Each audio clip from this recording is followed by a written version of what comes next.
Assalamualaikum warahmatullahi wabarakatuh. Waalaikumsalam warahmatullahi wabarakatuh. Perkenalkan, nama saya Rizal Febriana Derajat dari program Kampus Studi D3 Keperawatan UPI Sumedang. Di sini saya akan melakukan kegiatan penyuluhan dengan judul ASI eksklusif dengan waktu 15 sampai 20 menit. Bapak Ibu bersedia? Baik, silakan. Baik, langsung saja agar mempersingkat waktu, kita langsung ya ke materi. Yang pertama ada pemberian ASI eksklusif. ASI eksklusif adalah pemberian ASI tanpa makan dan minum tambahan lain pada bayi berumur 0 sampai 6 bulan. ASI eksklusif dikatakan sebagai pemberian ASI secara eksklusif saja tanpa tambahan cairan seperti susu, formula, jeruk madu, air putih, air teh, dan tanpa tambahan makanan padat seperti pisang, bubur, biskuit, dan nasi tim. Selanjutnya yang kedua, di sini ada keuntungan ASI untuk ibu. Nah, yang pertama, mengurangi insiden kanker payudara. Nah, jadi karena pada saat menyusui, hormon estrogen mengalami penurunan, sementara itu tanpa aktivitas menyusui, kadar hormon estrogen tetap tinggi dan inilah yang menjadi salah satu pemicu kanker payudara. Karena tidak adanya keseimbangan hormon estrogen dan progesteron. Selanjutnya yang kedua, pencegahan pendarahan pasca persalinan. Perangsangan pada payudara ibu oleh isapan bayi akan diteruskan ke otak dan ke kelenjar hipofisis yang akan merangsang terbentuknya hormon oksitosin. Oksitosin membantu engrostasikan kandungan dan mencegah terjadinya pendarahan pasca persalinan. Lalu selanjutnya ada mengurangi anemia. Menyusui eksklusif akan menunda masa tidur yang artinya menunda haid. Penundaan haid dan berkurangnya pendarahan pasca melahirkan akan mengurangi angka terjadinya anemia. Nah, selanjutnya ada dapat digunakan sebagai KB sementara. Karena menyusui eksklusif dapat menjarangkan kehamilan. Rata-rata jarak kelahiran ibu yang menyusui adalah 24 bulan, sedangkan yang tidak menyusui 11 bulan.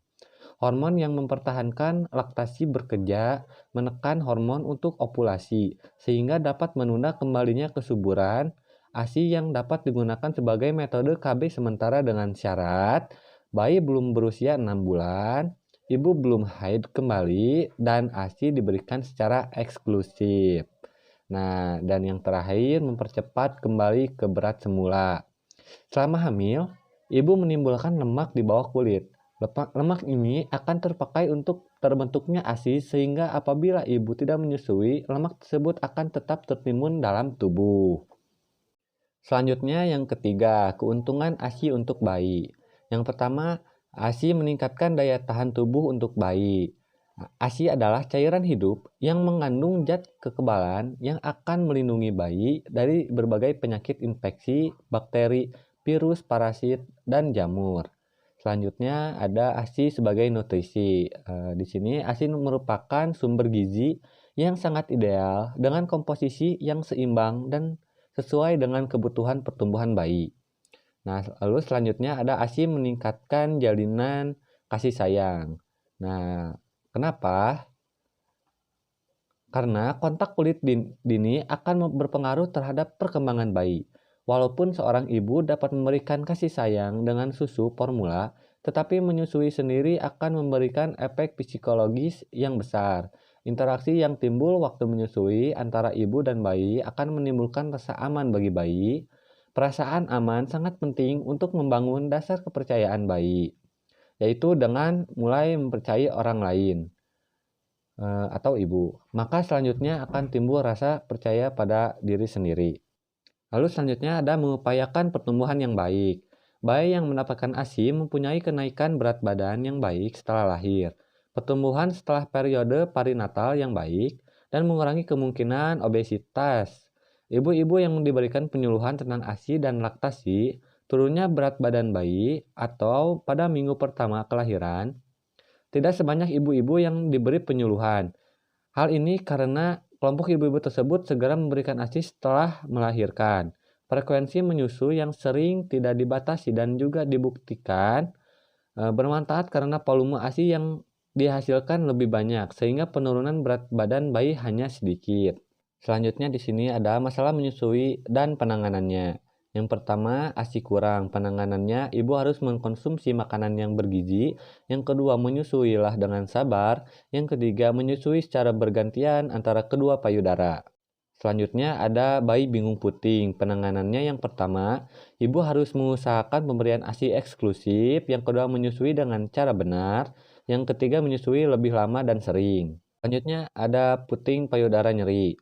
Yang pertama, posisi menyusui harus benar. Yang kedua, mulai menyusui pada puting susu yang tidak sakit guna membantu mengurangi sakit pada puting susu yang sakit. Yang ketiga, segera setelah minum keluarkan sedikit ASI, oleskan di puting susu, dan biarkan payudara terbuka untuk beberapa waktu sampai puting susu kering. Selanjutnya ada puting payudara lecet. Penanganannya dengan ibu dapat memberikan ASI pada keadaan luka yang tidak begitu sakit. Selanjutnya mengoleskan ASI di sekitar puting susu dan sesudah menyusui. Yang ketiga, puting susu diistirahatkan selama kurang lebih 1 kali 24 jam.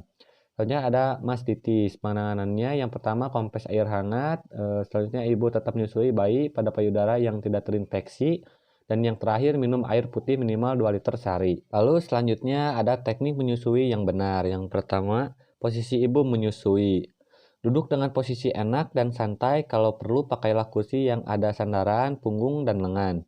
Gunakan bantal untuk mengganjal bayi agar jarak bayi tidak terlalu jauh dari payudara. Selanjutnya ada memasukkan puting susu. Yang pertama, bila mengusulkan dengan payudara kanan, letakkanlah kepala bayi pada siku bagian dalam lengan kanan.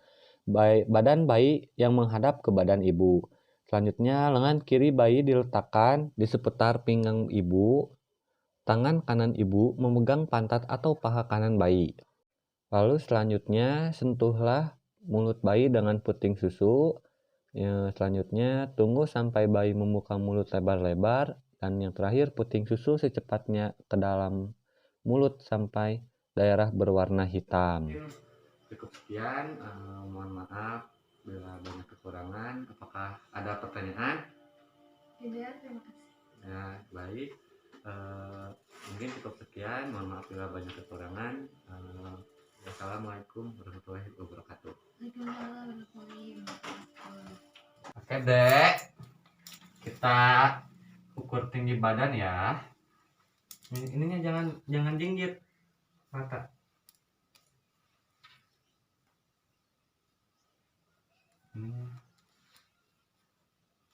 Nah, tidak.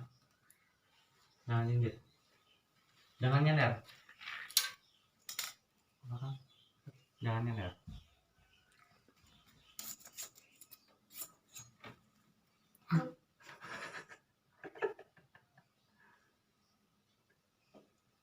Ini badannya 110.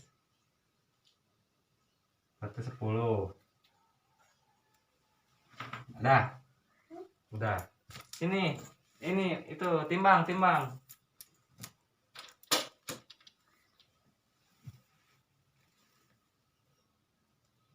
Beratnya 20. Dah, sini. Sekarang ini lingkar kepala, diam.